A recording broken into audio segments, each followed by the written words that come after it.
Assalamualaikum warahmatullahi wabarakatuh. Selamat pagi anak-anakku sekalian.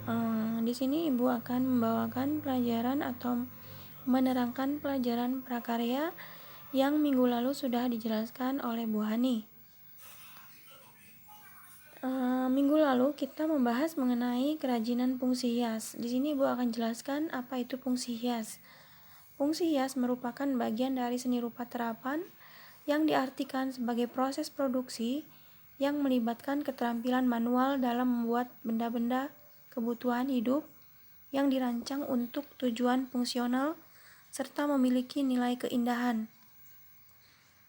Produk kerajinan dibuat dengan tujuan yang pertama sebagai penghias, yang kedua sebagai benda pakai, yang ketiga sebagai kebutuhan ritual, yang keempat sebagai kebutuhan simbolik, yang kelima sebagai kebutuhan konstruktif. Bahan dasar yang digunakan untuk kerajinan fungsi hias. Yang pertama yaitu bahan alam. Bahan alam ini adalah bahan yang berasal dari alam semesta, berupa ciptaan Tuhan, baik di muka bumi seperti darat maupun laut dan tanah. Contoh bahan alam yang pertama adalah tanah liat, kayu, serat batang pisang, bambu, rotan, kulit, logam emas, dan batu. Yang kedua, bahan buatan. Bahan buatan adalah sesuatu yang diolah manusia dengan menggunakan bahan kimia dan paduannya. Contohnya adalah sabun, fiberglass, gips, dan lilin. Yang ketiga, bahan limbah organik. Bahan limbah organik merupakan limbah yang bisa dengan mudah diuraikan atau mudah membusuk. Limbah organik mengandung unsur karbon. Contoh dari bahan limbah organik.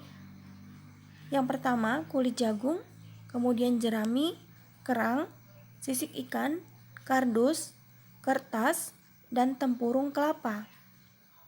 Yang keempat, limbah anorganik adalah jenis limbah yang sangat sulit atau bahkan tidak bisa diuraikan atau tidak bisa membusuk. Limbah anorganik tidak mengandung unsur karbon.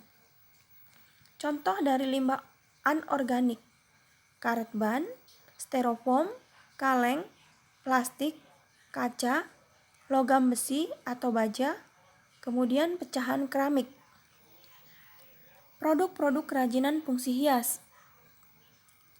Yang pertama, hiasan janur. Hiasan janur ini melambangkan bermacam-macam seperti contohnya hiasan meja, kemudian lagi hiasan untuk misalkan menandakan ada acara pernikahan atau yang lainnya. Kemudian yang kedua, hiasan lukis kaca. Melukis gajah di atas awan menggunakan bahan kaca. Kemudian melukis ombak di pantai. Yang berikutnya adalah hiasan tenun serat. Hiasan tenun seperti gambar seperti ini. Ini gambar seperti tapis atau yang lainnya. Hasil tenunan manusia. Kemudian yang berikutnya adalah hiasan sulam. Hiasan sulam ini memerlukan keahlian atau kelihayan tangan untuk menyulam karena membutuhkan waktu yang cukup lama. Kemudian hiasan logam. Contohnya hiasan dinding, kemudian hiasan patung.